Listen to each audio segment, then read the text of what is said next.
Sir, पश्चिम बंगाल की CM Mamata Banerjee ने एक बहुत बड़ा आरोप लगाया बीएसएफ के जवानों पर। उनका ऐसा मानना है कि बीएसएफ के जवान पश्चिम बंगाल के अंदर घुसपैठ कराते हैं। ये ममता बनर्जी, शर्म आनी चाहिए आपको। आप किसके लिए बोलिए बीएसएफ कौन है भैया? बीएसएफ है कौन? और आप, मैं चाहूंगा, मैं जो बोलने जा रहा हूँ आपके चैनल पे देख रहे हैं दर्शक, गौर से सुने और समझे। जो संदेश खाली में एक्सक्यूज मतलब माना गया कि उसने वहाँ पे बलात्कार कराया, महिलाओं के साथ शोषण कराया, उसका एक तरफ आप सपोर्ट करती है पूरी टीएमसी और खुद ममता बनर्जी, एक तरफ मतलब अराजक तत्वों को आप गोदी में लेके बैठे हो, उनके लिए आप उनका महिमा मंडन करते हो। और दूसरी तो बीएसएफ क्या है? बीएसएफ किसी पार्टी की बकौती नहीं है मैडम। बीएसएफ वो जवान है, वो टुकड़ी है जो ममता बनर्जी तुम्हें खुद को सुरक्षित रखे बैठे। बीएसएफ को छेड़ रहे हो, तुम्हें शर्म नहीं आती? एक तरफ कन्हैया कुमार कहता है तुम्हारी इंडी गठबंधन का ही गठजोड़ है ना, तुम्हें तो शर्म आएगी भी नहीं कभी, क्योंकि तुमने तो घुसपैठ कराने का ठेका ले रखा है। पश्चिम बंगाल में सबसे ज्यादा घुसपैठ इस ममता बनर्जी के माध्यम से किए जा रहे हैं, मगर अपनी गलती छुपाने के लिए बीएसएफ पे प्रशंसन लगाना, सेना को कोसना, सबको कोसने की आदत बन गई है। कन्हैया कुमार जैसे, मैं क्या बोलूं, ऐसे मतलब लोगों को तो देश से बाहर निकाला कर देना चाहिए। ये तो हमारी पॉलिटिक्स, हमारी सरकार ऐसी है जो इनको मौका दे रही है। कन्हैया कुमार ने कहा था कि हमारे तो जो हमारे सेना के जवान है ये रेपिस्ट हैं, बलात्कारी हैं। उसके बाद कहां बैठा है वो? इंडी गठबंधन की गोद में, कांग्रेस पार्टी के समर्थन में वो। और आप लोगों ने कसम खा रखी है क्या? मैडम, मेरे को गुस्सा आया इस बात को सुन के। ये चीज तो ममता बनर्जी खुद कह रही है कि बीएसएफ के जवान जो है वो महिलाओं के साथ भी गलत तरीके से व्यवहार करते हैं। तो आप देश छोड़ दो ना, जाओ ना पश्चिम बंगाल, खड़े हो जाओ ना। पश्चिम बंगाल के हो ना, पश्चिम बंगाल को सपोर्ट करते हो। पूरा वेस्ट बंगाल में चल रहा है सारा, आप देख रहे हो बंगाल में क्या हो रहा है, बांग्लादेश में क्या चल रहा है। बांग्लादेश घुसपैठिया आपने शरण ले रखे हैं, उन्हीं की राजनीति रोटी सेक रहे हो आप लोग। यहाँ पे बैठे रोहिंग्या को बसाने वाले केजरीवाल, एक तरफ बैठी आप दोनों बहन भाई मिलकर के एक बार बैनर लगा लो ना, बांग्लादेश के पक्ष में खड़े हो जाओ ना, कहो कि हम हिंदुओं के विरोधी हैं। केंद्र सरकार पर निशाना साध रही हैं, कह रही हैं कि दोनों मिलकर जो है बीएसएफ और केंद्र सरकार मिलकर ऐसा एक्टिविटी पर मतलब घुसपैठियों को अंदर आने देते हैं। आप तो वहाँ बैठी हो ना बॉर्डर पे, आपके पास बॉर्डर है, आपके पास बॉर्डर, आपके पास वीडियो है ना, वीडियो कैमरा है ना, आप वीडियो बताओ एक बार, उसको एविडेंस दिखाओ ना इस जनता को। मुंह में मैं कुछ भी बोल के चला जाऊं, आपके दर्शक भी मेरे को ये पूछेंगे जरूर मेरे से कि किसको बैठा लिया, के पास सबूत तो होना चाहिए, नहीं होना चाहिए।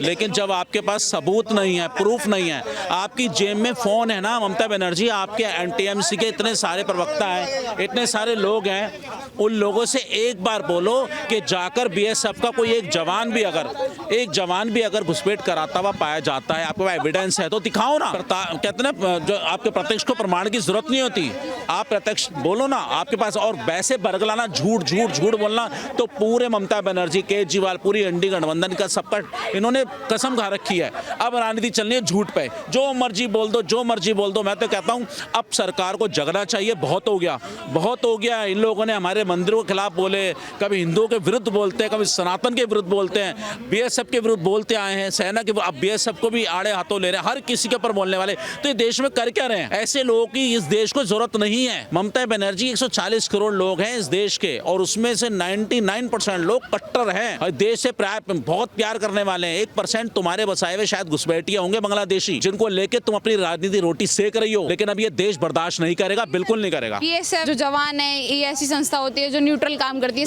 सभी के लिए काम करती है। ऐसी संस्थान के ऊपर उन्होंने आरोप लगाया, तो क्या उन्हें खुले मन से आके माफी मांगनी चाहिए जनता से? मैडम, कान पकड़ के माफी मांगनी चाहिए, कान पकड़ के मांगना चाहिए उनको कि बीएसएफ के जवानों को के लिए मैंने ऐसा बोला, मैं माफी चाहती हूँ। मगर ये बेशरम है, ये शर्म, इनको शर्म होती तो ऐसा बोलते ही नहीं। ये महा बेशरम लोग हैं, ये अपनी राजनीति, अपनी कुर्सी के लिए कुछ भी कर सकते हैं, क्योंकि मैडम बोलने की, अभिव्यक्ति की आजादी इसी देश में तो है। प्रॉब्लम ये है ना, ये जो मर्जी बोल सकते हैं, भारत तेरे टुकड़े होंगे बोल सकते हैं, इंशाल्लाह बोल सकते हैं, बांग्लादेश जो मर्जी रैलियां निकाल सकते हैं, वो सारा तख्ती गैंग खड़ा हो जाएगा, मोमबत्ती गैंग खड़ा हो जाएगा, ठीक है, जितने भी अवार्ड वापसी गैंग वाले इनके साथ खड़े हो जाएंगे, बॉलीवुड खड़ा हो जाएगा, काफी सारे खान खड़े हो जाएंगे। मुझे समझ में नहीं आता देश को किस ओर ले जाना चाहते हैं लोग। देश एक बार भैया टूट चुका, 1947 में विभाजन हो चुका, जिस आधार पे विभाजन हुआ था उसकी आज तक भुगत रहे हैं। हमारे को हिंदुओं को कहा गया था ना कि ठीक है भाई, मुसलमानों को जगह दे दी, हिंदू यहाँ पे रहो, कोई दिक्कत नहीं है। उनको हमारे धर्म से दिक्कत थी, हमारे साथ रहने में दिक्कत थी, उनको अलग मुल्क चाहिए था, पाकिस्तान दे दिया उन्हें, जो आपका बांग्लादेश भी दे दिया। 2 कंट्री देने के बाद भी यहाँ हमारे पर थोप दिया उन्हें, हमारे को सेकुलरिज्म का लगा दिया पोस्टर हमारे माथे पे। आज हिंदू यहाँ सुरक्षित नहीं है तो कहाँ सुरक्षित होगा? अगर हिंदू यहाँ आवाज नहीं उठाएगा तो कहाँ उठाएगा? हिंदू के विरुद्ध बोलते बोलते, बीएसएफ को आड़े हाथों लेते लेते ये लोग देशद्रोह की तरफ बढ़ चुके हैं, और इनका काम है देश को तोड़ना, अराजकता को फैलाना, सांप्रदायिक दंगे कराना। सबसे बड़ी मास्टरमाइंड ये ममता बनर्जी है। ऐसे लोगों को देश में रखने का कोई अधिकार नहीं है। कहूंगा इसके ऊपर कार्रवाई होनी चाहिए, और जल्द से जल्द या तो ये माफी मांगे, माफी तो मांगनी पड़ेगी इनको, और माफी मांगने के बाद भी इनके खिलाफ कार्रवाई होनी चाहिए। क्या शुभ नाम है सर? लोकेश। ममता बनर्जी जी, पश्चिम बंगाल की जो सीएम है, वो ऐसा कह रही है कि बीएसएफ बीएसएफ के जो जवान हैं सेंट्रल गवर्नमेंट के साथ मिलकर उनके प्रदेश के अंदर ऐसी एक्टिविटी करते हैं जिससे उनकी सरकार का नाम खराब। पहली बात तो मैडम कि बीएसएफ सेंट्रल गवर्नमेंट की नहीं है, पूरे देश की है। और जो बीएसएफ है वो डिसिप्लिन फोर्स है, वो पूरे देश की रक्षा करती है। और जो घुसपैठी होते हैं ना वो बीएसएफ नहीं लाती, वो ममता बनर्जी जैसे लोग लाते हैं। वो खुद से आ जाते हैं, ला दिया जाता है उनको। बाद में जब उनको निकालने की होती है ना, मांग होती है, तो सबसे पहले विरोध भी यही करते हैं। आप मानते हो कि नहीं मानते? ये सब चीजें है ना, सबसे पहले देखना, अगर रोहिंग्या हो गए या बांग्लादेशी हो गए, उनको देश से निकालने की या एनआरसी या जो भी सीए है उसको लाने की मांग होती है ना, सबसे पहले कौन विरोध करेगा? अखिलेश यादव। जितने भी ये मुस्लिम वोट बैंक पे जो नजर रखते हैं ना, वो पार्टियां सबसे पहले विरोध करती हैं। तो ममता बनर्जी को तो ना मैं सीरियसली भी नहीं लेता। ममता बनर्जी थोड़ा सा ना दिमाग से अलग है। उसको जो सीरियस टाइप के लोग हैं ना, जो इंटेलेक्चुअल पर्सन्स हैं, वो उसको कभी भी सीरियसली नहीं लेते। वो कुछ भी बोलती है, कुछ भी करती है। उसको पता है कि मेरा 20-22% वोट बंगाल में जो उसने बांग्लादेशियों का जो बनाया हुआ है वो उसको मिल रहा है। और 10-15% जैसे केजरीवाल दिल्ली में फ्रीबीज की पॉलिटिक्स करता है, उससे आ जाएगा तो उसकी पॉलिटिक्स मतलब बची रहेगी। अब बीजेपी वहाँ पे जाके जोर लगा रही है, जो कि पहले कम लोग लगाते थे। कांग्रेस को उसने बिठाया, कांग्रेस बैठी की बैठी रह गई। बीजेपी वहाँ सही मुद्दे उठाती है, तो इसके चक्कर में उल जलूल बयान वो हमेशा ही देती है। सर, ऐसा आरोप देश के जवानों पर लगा रही हैं कि वो पश्चिम बंगाल में महिलाओं के साथ भी ठीक तरीके से व्यवहार भी नहीं करते हैं। मैडम देखो, एक चीज़ बताऊँ, यहाँ पे इतनी पब्लिक है, मैं भी हूँ, सर भी हैं, आपके कैमरामैन भी हैं। 10 की 10 उंगली एक जैसी नहीं है, छोटी बहुत है। अगर कोई ऐसी गलत करता है इक्का दुक्का, तो उसके अगेंस्ट ना डिसिप्लिनरी एक्शन लिया जाएगा ना। तो सबको एक कटघरे में कैसे खड़ा कर सकते हैं? मानते हो कि नहीं आप ये बात? अगर बीएसएफ को हटा दें वहाँ से तो फिर क्या होगा? बांग्लादेशी आएंगे, सारे रोहिंग्या आएंगे, वहाँ पे जाके बम बनाते हैं। वो इलेक्शन के टाइम पे कितने बम फूटते हैं आपको पता है? एक बार एक IPS ऑफिसर था, उसका हाथ ही चला गया था। तो एक चीज़ है, देखो होता क्या है ना कि कोई भी अच्छी चीज़ है ना, कोई भी अच्छी चीज़ पूरी तरीके से अच्छी नहीं है, और कोई भी खराब चीज़ पूरी तरीके से खराब नहीं है। अगर 100 लोग हैं ना, उसमें 1-2 खराब है, तो उसको एक जनरलाइज करना कि सभी खराब हैं, वो सही नहीं है, जो कि ममता बनर्जी करती है हमेशा। अगर आप यहाँ से सर्वे कराएं ना, तो उसको एक बंदा नहीं है, सही सा बंदा जो इंटेलेक्चुअल हो, सोच समझ के बात करता हो, उसको कोई नहीं सही कहेगा। ममता बनर्जी एक सीएम है, इतने रिस्पेक्टफुल पद पे हैं, और देश की आर्मी पर ऐसा इल्जाम लगाना, तो इनके ऊपर कानूनी कार्रवाई होनी चाहिए। बिल्कुल होनी चाहिए, बिल्कुल होनी चाहिए। उसमें राष्ट्रपति शासन लगना चाहिए। वो हमेशा से है ना, वो मुस्लिम अपीजमेंट की पॉलिटिक्स करती है, उसको वो वोट पे नजर है। एक यूपी हो गया, एक बंगाल हो गया, साउथ के राज्यों में क्रिश्चियंस के लिए करते हैं। तो इन्होंने ना सेट किया हुआ है मुद्दा। जैसे केजरीवाल है, दिल्ली में इतनी वो नहीं है, माइनॉरिटी कम्युनिटी इतनी ज्यादा नहीं है, तो वो यहाँ फ्रीबीज की पॉलिटिक्स करता है, जो कि उसी ने 13 साल पहले स्टार्ट की थी। अब उसको ना सब फॉलो कर रहे हैं, जो कि बीजेपी भी करती है, वो भी गलत है। बट ये स्टार्ट करने वाले ना सब ने अपना अपना एजेंडा सेट किया हुआ है। चाहे गलत बोलो, चाहे याकूब मेमन की पैरवी करो, हिंदू धर्म के खिलाफ कुछ भी बोलो, कुछ भी करो, बट मुस्लिमों की उनको वोट चाहिए, उनका एकमात्र। आपको मैं रोकना चाहूंगी सर, क्या शुभ नाम है? अंशु कुमार। कहाँ के रहने वाले सर? मैं बंगाल से हूँ। वैसे बंगाल से बचपन से पढ़ा लिखा हूँ मैं। बंगाल की जो सीएम है ममता बनर्जी, इन्होंने ऐसा आरोप लगाया है कि हमारे जो बीएसएफ के जो जवान हैं वो घुसपैठियों को अलाउ करते हैं देश के अंदर आने के लिए, और वो जो भी एक्टिविटी होती है बांग्लादेश में उसके लिए ममता बनर्जी को जिम्मेदार ठहरा दिया जाता है। मैम देखिए, बात क्या है कि ममता बनर्जी ही ऐसी है कि घुसपैठियों को बुलाती है और वो कहती है कि भाई एक्चुअल में 1000 रुपए में, 2000 रुपए में, 5000 में उनके आधार कार्ड बनवा के दे देते हैं, क्योंकि देखिए ये उन लोग के परमानेंट वोटर हैं। आज जो घुसपैठियां हैं, आज आप देख रहे होंगे जब क्या बोलते हैं, जब यहाँ पे बांग्लादेश में जब नरसंहार चल रहा था हिंदुओं का, उस समय भी इनका बयान सुना था कि जिनको जिनको आके यहाँ पे रहना है वो आके यहाँ पे रह सकते हैं। हिंदुओं के लिए नहीं बोला गया था। जो बांग्लादेशी जो आना चाहते हैं घुसपैठ करके, एक्चुअल में देखिए इनका मंशा क्या है ना। देखिए मैं आपको एक बात बताता हूँ, वहाँ पे हिंदू सुरक्षित नहीं है बंगाल में। भाई ऐसा हाल है, 1905 में कितने हिंदू थे? 2/3 हिंदू थे। आज देख लीजिए ना कितने बच रहे हैं। आज ये क्या बोलते हैं, अपीजमेंट हर चीज का, एक हिंदू बोर्ड का, जो हिंदू का जो क्या बोलते हैं वहाँ पे काली घाट है कोलकाता में, उसका चेयरमैन किसी मुस्लिम को बना दिया गया है। जैसे महाकुंभ में हम देखते थे, महाकुंभ में क्या बोलते हैं आजम खान वहाँ के प्रेसिडेंट थे। तो वैसे ही मैम देखिए, बात क्या है कि ममता बनर्जी हमेशा एक समुदाय का पॉलिटिक्स करती है। मैं यही बोलूँगा कि देखिए ये इनको देश से, बीएसएफ से जो हमारे को सुरक्षित रखते हैं, आज हम आप यहाँ पे इतने आसानी से खुले हुए हैं, हम कैसे इतने खुल के मैंने घूम रहे हैं, चल रहे हैं, बीएसएफ की वजह से, हमारी सेना की वजह से। आज उन्हीं पे आप सवाल उठा रहे हैं। अरे भाई गलत आप कर रहे हैं और सेना पे आप ये मर रहे हैं कि नहीं सेना ने गलती किया है। सेंट्रल गवर्नमेंट के साथ मिलकर इन कामों को अंजाम दिया जा रहा है, तो यहाँ पे केंद्र सरकार को भी घेरा जा रहा है। मैम केंद्र सरकार से तो इनकी कभी बनती ही नहीं है। आज केंद्र सरकार का इसमें क्या रोल बताइए?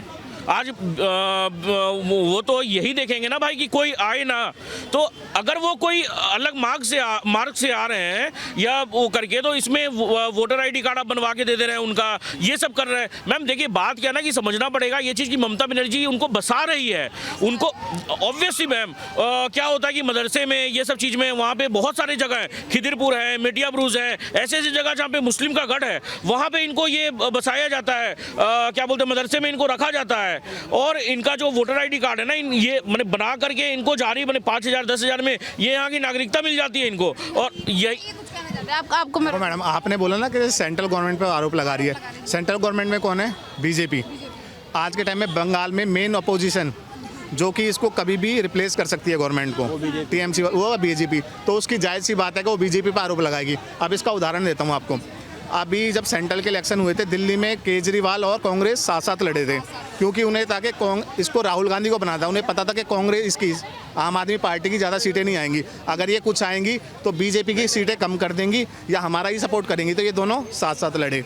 जब इन्हें सत्ता की मलाई चाटने का आया दिल्ली इलेक्शन, तो ये एक दूसरे के अपोजिट हो गए। तो ये पॉलिटिक्स है ना, इसमें ना वोट बैंक की राजनीति चलती है, इसी के लिए वो बीजेपी इसको कर रही है। अगर सपोज करो यहाँ पे कांग्रेस, बंगाल में कांग्रेस या आम आदमी पार्टी आ गई ना मेन अपोजिशन में, तो फिर वो उसको भी करेंगे। वाले से ममता बनर्जी ने महिलाओं के लिए सवाल उठाया कि BSF के जो जवान हैं वो महिलाओं के साथ भी गलत तरीके से व्यवहार करते हैं। ममता बनर्जी ने उनकी आवाज़ उठा। मैम एक्चुअल में ये देखिए, ये जो पार्टी है ना इनकी घटक दल, जैसे कांग्रेस है, कन्हैया कुमार का क्या था कि आर्मी जो है हमारी वो रेप करते हैं महिलाओं के साथ में, उनका भी बयान था।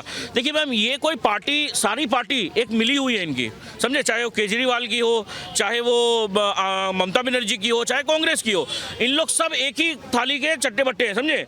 ये सभी महिलाओं का जैसे BSF, अरे भाई आप कैसे ये उल्टा सीधा, आपका मानसिकता ऐसा आता कहाँ से?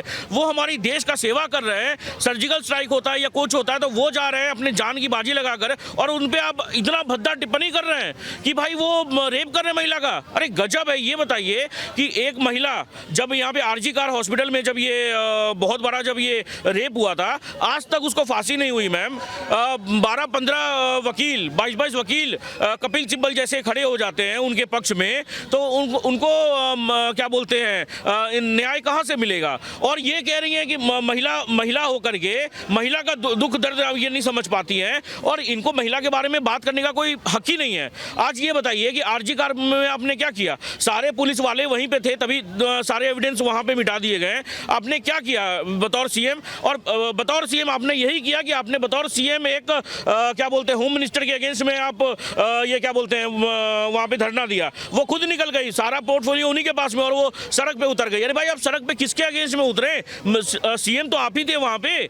तो मैम यही मैं बोलूंगा कि देखिए बात क्या है कि ममता बनर्जी से कुछ नहीं है। मैं यही बोलूंगा, मांग करूंगा कि जल्द से जल्द क्या बोलते हैं राष्ट्रपति शासन सेंट्रल लगाए, प्रेसिडेंट लगा दे वहाँ पे, यही छुटकारा है मैम। आपने जो ये बात करी से होम मिनिस्टर की, होम मिनिस्टर पे भी सवाल उठ रहे हैं यहाँ पे अमित शाह पे कि गृह मंत्री तो वही है ना, तो फिर घुसपैठ हो कैसे रही है? अगर आप इतना स्ट्रांग तरीके से संभाल रहे अपनी कुर्सी तो घुसपैठ क्यों हो रही है? मैम हमारा जो बॉर्डर है ना, मतलब मेरे ख्याल से 15 लाख करके कुछ नहीं, 5200 कुछ ऐसे है मैम, मेरे को अभी एक्जैक्टली ध्यान में नहीं है, आंकड़ा नहीं, ऐसे ही है मैम। बहुत ज़्यादा है, वास्ट, हर जगह मैंने उसको वो नहीं किया जा सकता, मगर जितना है जहाँ से बॉर्डर एरिया, अभी आपने देखा एक यूट्यूबर ने बता दिया कि भाई कैसे आया जाता है इंडिया में, तो ये सब चीज़ बढ़ावा मिलता है ना। तो देखिए गवर्नमेंट को ऑब्वियस सा बात है कि इस पर एक्शन लेना चाहिए, बिल्कुल लेना चाहिए। मगर मैं दोबारा बताता हूँ मैम, जिसके देखिए CA/NRC आया था, किस लिए आया था मैम?